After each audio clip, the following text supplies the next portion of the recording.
Welcome to the deep dive. Today, we're jumping straight into, well, a really naughty one.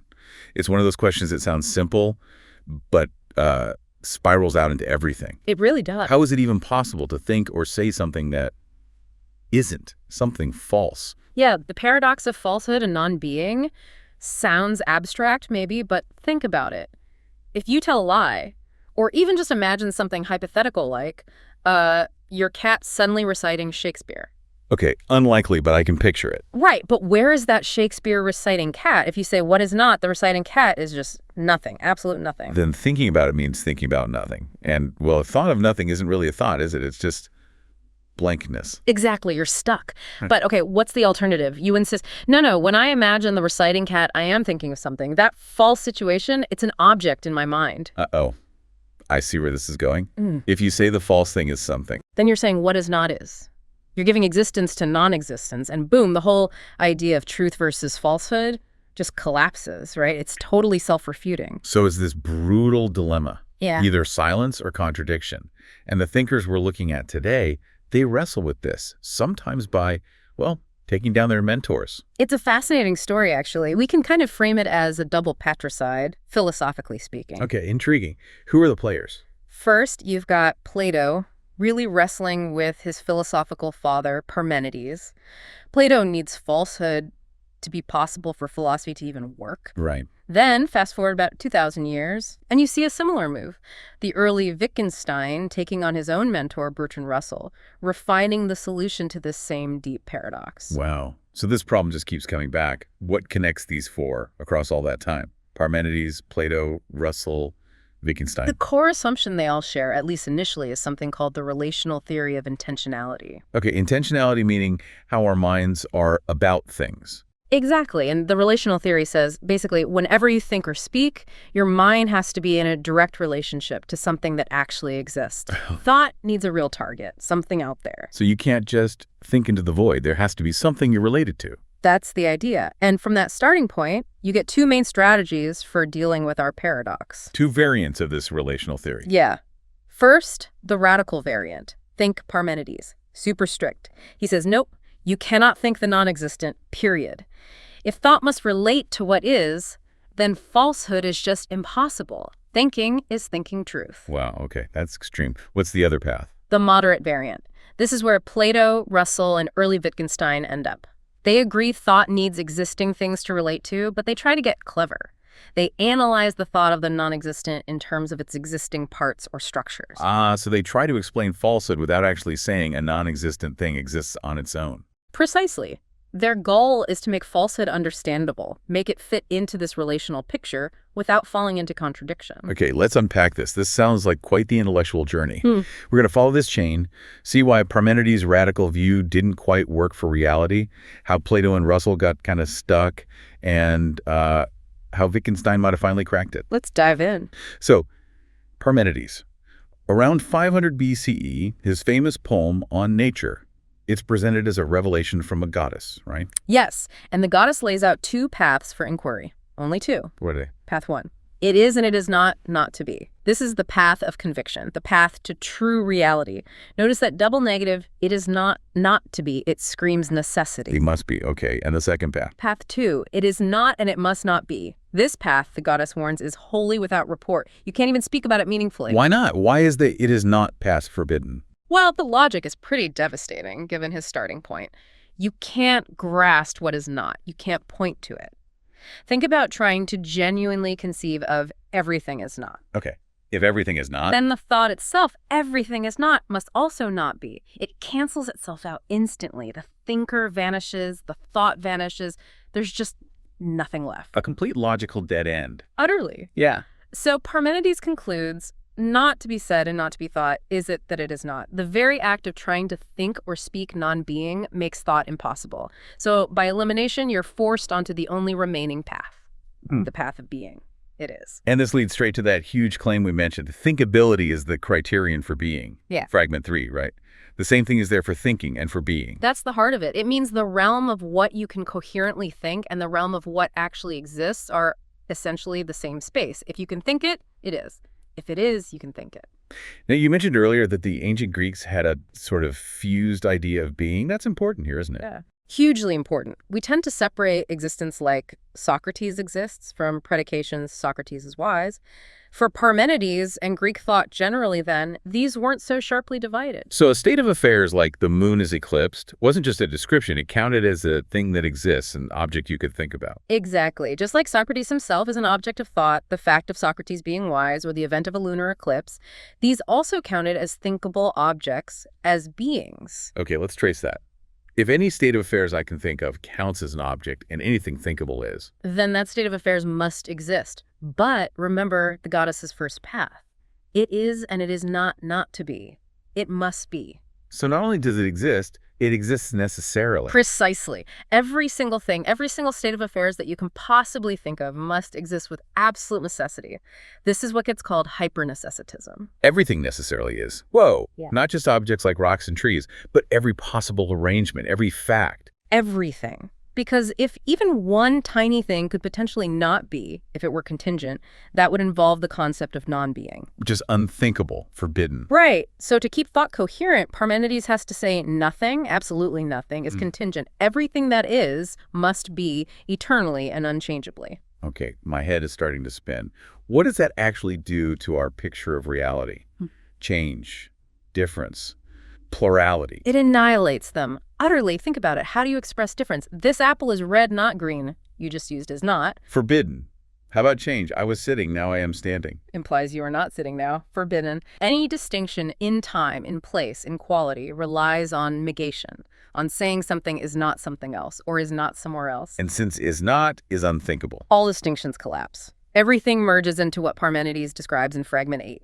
One single, eternal, unchanging, indivisible, motionless, homogeneous sphere of being. A giant static blob of pure isness. Basically, yes.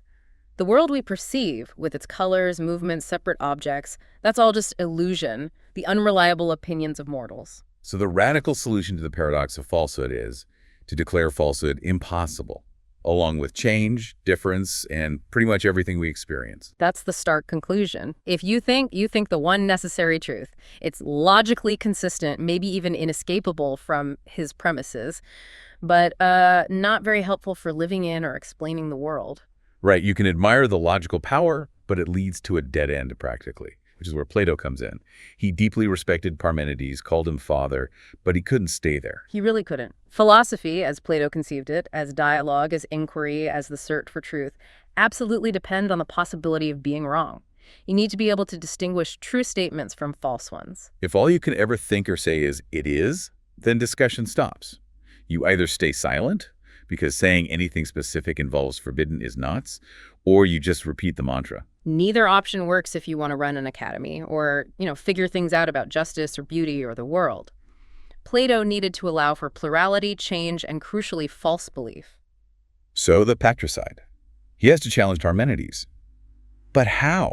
He can't just ignore that powerful logic. He doesn't ignore it. He tries to adapt it. He keeps the spirit of Parmenides by positing his famous forms, the form of justice, the form of beauty, the form of the good. These are eternal, unchanging, necessary realities. Very Parmenidean in character. But the key difference is they are plural. There isn't just one monolithic being. Exactly. Multiple forms. This allows for structure, for relationships between concepts, but, and this is a huge but, it immediately creates a new problem. The duality. You now have this perfect, unchanging realm of forms, and then you have our messy, changing material world down here. Precisely.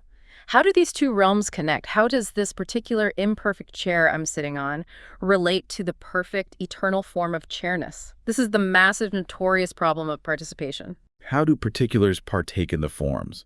Plato wrestled with this his whole life, didn't he? He did, and he knew he had to address it, especially to explain how we can make false judgments about things in this world, like about a person named Theaetetus. So the real breakthrough, the moment of patricide, comes in the dialogue called the Sophist.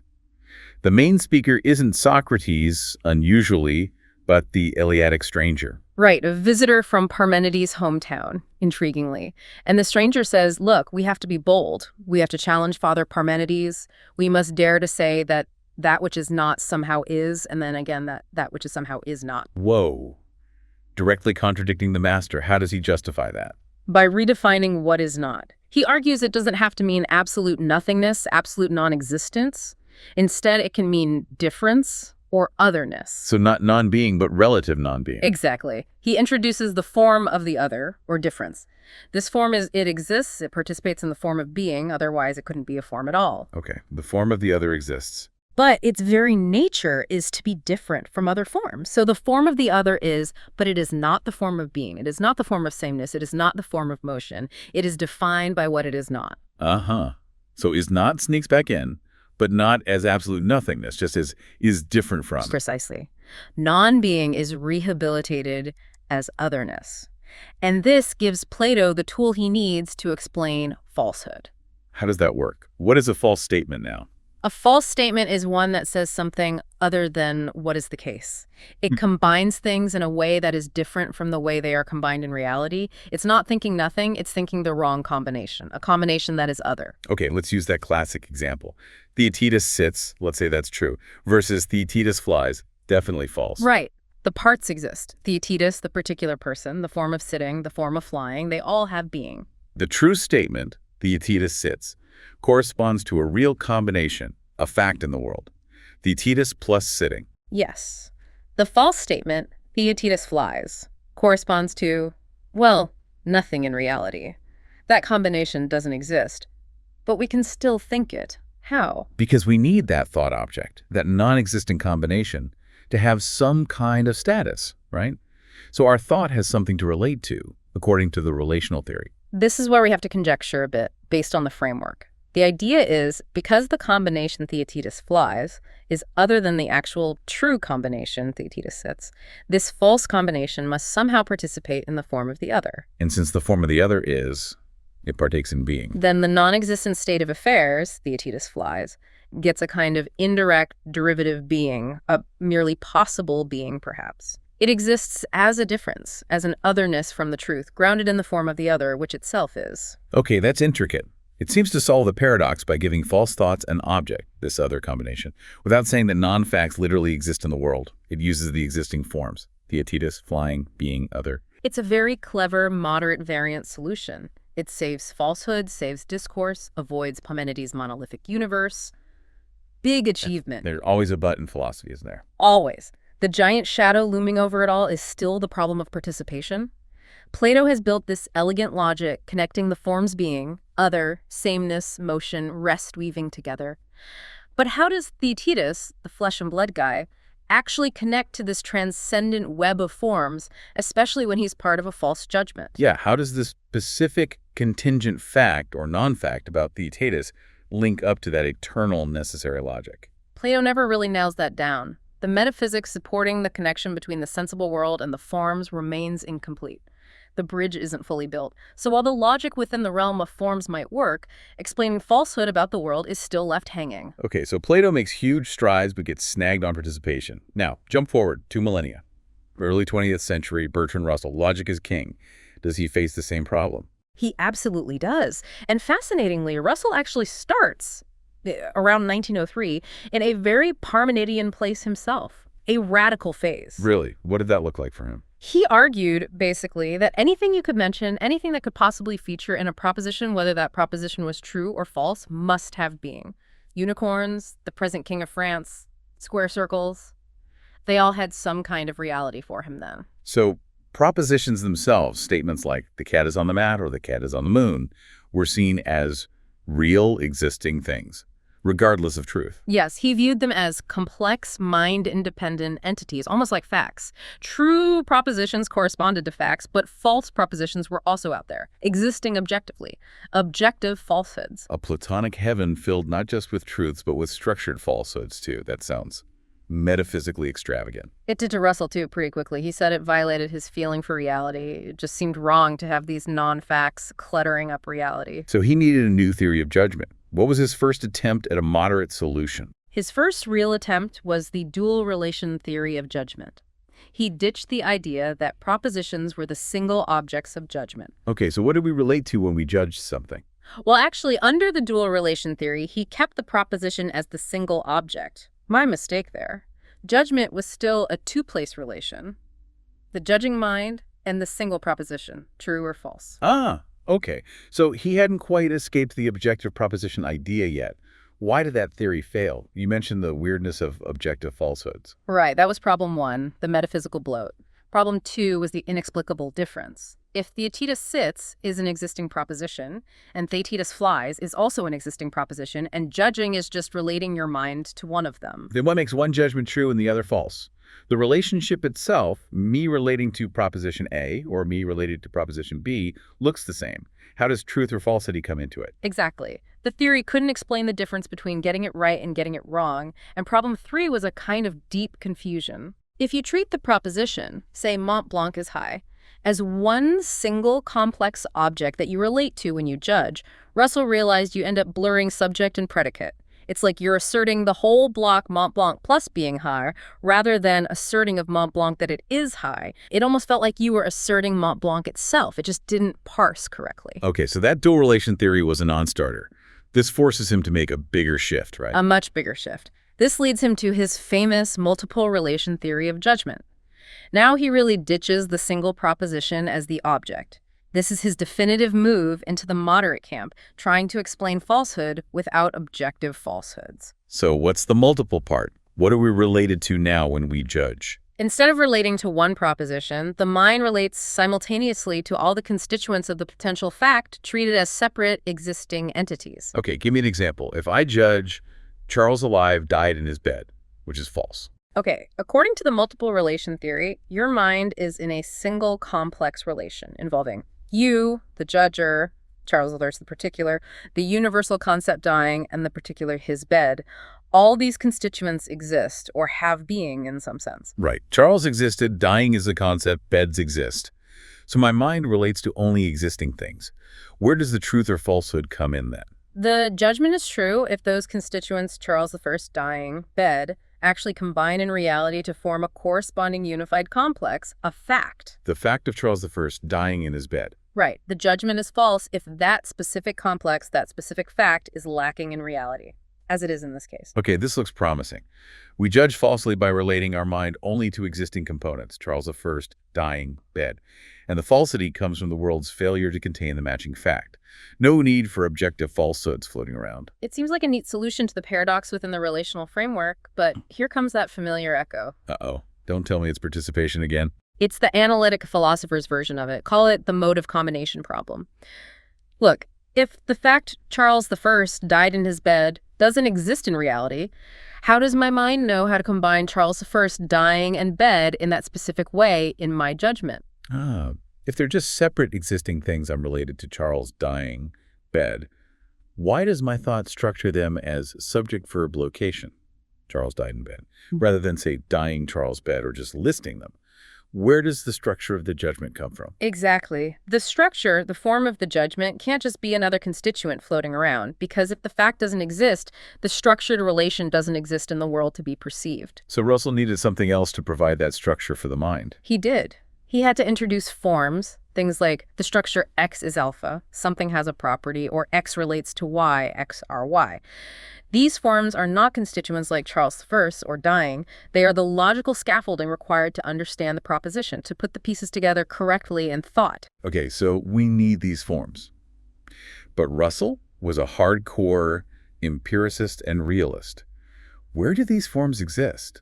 How do we know them? This is where he gets backed into a corner. He ends up characterizing these forms as logical facts, or absolutely general facts. For instance, the fact that something has some predicate, or that something has some relation to something else.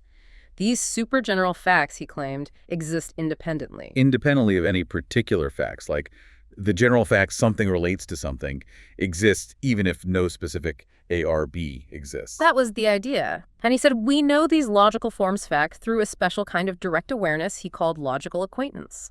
Wait a minute. Independent, necessary, existing logical facts that structure thought, known by direct acquaintance. This sounds awfully familiar. Doesn't it, Jess? He's basically ended up right back in a Platonic realm. He tried to escape objective falsehoods, but to explain the structure of judgment, he had to posit these abstract, necessary, existing logical entities. The Platonic impasse. He's stuck with the same fundamental problem as Plato. How does the actual contingent mind making a specific judgment connect with or participate in these eternal, necessary, transcendent logical facts. Exactly. He swapped Platonic forms for Platonic logical facts, but the bridge problem, the participation problem, remained unsolved. His moderate solution, while technically brilliant in many ways, ultimately stalled on the same metaphysical hurdle. Okay, so Russell gets stuck in this Platonic logic land. And this is the exact point where his own student, Ludwig Wittgenstein, comes in. Time for the second patricide. Absolutely. Wittgenstein, in his early work, particularly the Tractatus Logico-Philosophicus, directly challenges Russell's solution, specifically the idea of these existing logical facts. What was Wittgenstein's core objection? Why couldn't these general logical facts exist the way Russell thought? It came down to necessity and contingency, a modal objection. Wittgenstein argued that for a Russellian general fact, like something has some relation to something else, to be true, there must actually exist at least one specific particular fact of that form in the world. Like the fact A is taller than B must actually exist. Okay, that seems reasonable. A general truth relies on specific instances. What's the problem with that? The problem is that the existence of any particular fact, A is taller than B, the book is read, is contingent. We only know these facts exist by looking at the world through empirical observation. Right. It could have been otherwise. A might not have been taller than B. Exactly. So if the existence of Russell's logical forms, as general facts, depends on the existence of contingent empirical facts, then logic itself becomes contingent and empirical. It depends on how the world happens to be. And for Wittgenstein, that was completely unacceptable. Logic, he believed, much like Kant, had to be a priori. It must be prior to any experience, setting the very conditions for how we can even think about any possible world, not just the actual one. Logic is prior to every experience that something is so. Logic deals with possibility, not actuality. Okay, so Russell's solution makes logic dependent on the messy, contingent world. Wittgenstein needs logic to be necessary and independent of how things are. Precisely. So Wittgenstein needs to find the source of logical form, the structure needed for thought and language, without grounding it in Russell's contingent general facts or Plato's separate realm of forms. How does he do it? Where does he locate this necessary structure? He does something ingenious. He combines, in a way, an Aristotelian view of form with a Kantian view of necessity. Aristotelian. Didn't Aristotle think forms were immanent in things, not separate like Plato's? Exactly. That's the Aristotelian part. Wittgenstein argues that the logical forms, the combinatorial possibilities, are not separate entities, but are inherent within the fundamental constituents of reality, which he calls objects. Tractarian objects. What are these objects? Are they like ordinary objects, chairs, tables, atoms? No, they're much more fundamental and frankly quite mysterious. The Tractatus defines them as what is unalterable and subsistent, the basic substance of the world. Crucially, they are simple. Simple, meaning they have no parts. In a logical sense, yes, but they aren't just inert points. They are defined not by any particular qualities they happen to have, but by their internal combinatorial potential. Their very essence is the range of possible states of affairs they can enter into. So an object inherently contains its own possibilities for combining with other objects. The form is built in. Yes, think of a shape piece in a puzzle. Its objectness is defined by how it can and cannot connect with other pieces. Its internal form dictates its external possibilities. The logical form is immanent. Okay, that's the Aristotelian movement form inside the object. What about the Kantian part? The necessity. Are these objects necessary? Yes, but in a very specific way. This is what we can call logico-transcendental necessitism. The objects are necessary existence, but their necessity isn't the heavy metaphysical must-be of Parmenides. It's logical necessity. Really? Meaning they are the a priori conditions for the possibility of representing the world at all. They form the fixed, unchanging substance or logical space that must exist for any world, any set of facts, to be thinkable. So they aren't necessary because God decreed it, but because they are the bedrock requirements for thought and language to even function, the structure of possibility itself. Precisely. It's a transcendental necessity. This gives him the fixed domain account. The objects themselves are the same in every possible world. What changes from world to world, what is contingent, is only how these necessary objects are configured, which combinations actually occur, forming facts. Ah, okay. So he gets necessity, the objects and their internal forms possibilities, and contingency, the actual arrangements facts, in the same system. He avoids Parmenides' static blob and Russell's empirical logic. Exactly. He secures the a priori nature of logical form within the objects themselves. Brilliant. Now the final piece. How does this structure solve the original paradox? How does it let us think of falsehood, like Theaetetus flies, using only existing things? For the concept of isomorphism, or structural similarity, Wittgenstein argues there's a fundamental mirroring, a shared logical form between thought, language, and reality. A proposition, or a thought, is a logical picture of a possible state of affairs. A thought contains the possibility of the situation of which it is the thought. That's from the Tractatus, right? T3.02, yes. The thought doesn't need to relate to a non-existent fact. It relates to the existing objects, and it uses their inherent necessary combinatorial possibilities to construct a picture. So when I think Theaetetus flies, I'm taking the object Theaetetus, or its linguistic correlate, and the object flying, or its correlate, both of which exist necessarily with their built-in potential to combine in certain ways, like spatially. And I arrange them in my thought according to that possible logical form.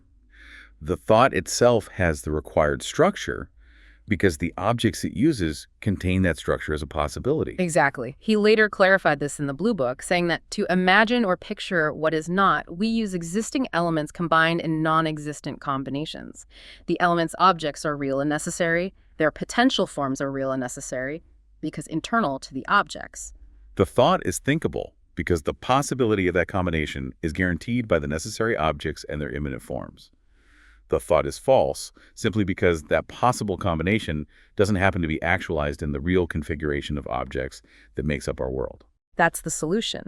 The fusion of logico-transcendental necessitism, necessary objects with immanent forms, and isomorphism, thought picturing possibility via shared form, provides a robust, moderate variant relational answer. We think falsehood by relating to existing necessary structures, objects and their forms, and the mismatch with contingent reality makes the thought false, not unthinkable. He seems to have finally found a way to make the relational theory work without Platonic evidence or self-contradiction. Yeah. Hashtag outro. It's quite a journey, isn't it, from Parmenides' absolute denial of falsehood and change, Leading to that single static being. through Plato's attempt to save discourse with his forms and the concept of otherness, only to get tangled in the participation problem. And Russell, wrestling with the same issues, trying to ground logic in general facts, but ending up back in a kind of Platonic space. And finally, the early Wittgenstein's really elegant move, internalizing the necessary logical structure within the objects themselves, making possibility the bedrock, and allowing thought to picture non-facts using existing necessary components. It really highlights how persistent and deep this paradox is. But it's crucial to remember this whole narrative we've followed hangs on that one big assumption we started with. The relational theory of intentionality that thought must always relate to something existing. And that's not the only game in town, philosophically speaking. Right? Not at all. It's a powerful tradition. But there are other ways to approach intentionality and the problem of thinking about the non-existent. Like what? Well, interestingly, the later Wittgenstein himself largely abandoned the Tractatus picture theory and the idea of necessary objects. He moved towards thinking about meaning and truth more in terms of language use, rules, and agreement in forms of life.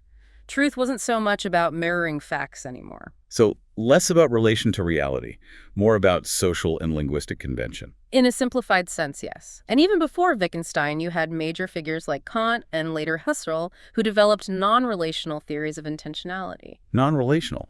How does that work? How can thought be about something if it's not related to it? The idea, again simplifying, is that the aboutness of thought is an intrinsic property of the mental state itself, not necessarily dependent on a direct link to an existing external object. For Kant, for instance, we think using concepts and structures supplied by the mind, aiming at a transcendental object equals X, a kind of formal placeholder for whatever the object of representation might be, whether it exists or not. So the thought can still be structured and coherent, even if its ultimate target turns out to be empty or non-existent, without needing intermediate possible objects or forms. That's the basic direction, yes. It avoids the need to find something existing for every thought to latch onto. It's a whole different way of tackling the paradox. Okay, so we've seen one major path meticulously worked out, culminating in the early Wittgenstein solution. But other paths exist. It leaves us with a lot to think about. Definitely. And maybe a final thought for you, the listener, based on the path we did explore today. If the early Wittgenstein is right, if our ability to think falsehood, to imagine, to tell stories about what is not, Depends fundamentally on this fixed, necessary logical structure baked into the very substance of the universe, into these objects and their eternal possibilities. Does that mean logic itself puts hard limits on what we can even meaningfully conceive of as unreal? Are our flights of fancy, our fictions, our denials ultimately just constrained rearrangements of necessary building blocks that reality itself provides? Is true novelty in thought even possible, or are we just discovering the pre-existing combinatorial potential of the world? A profound question about the limits of imagination and the structure of reality itself. Something to chew on. Thanks for joining us on The Deep Dive.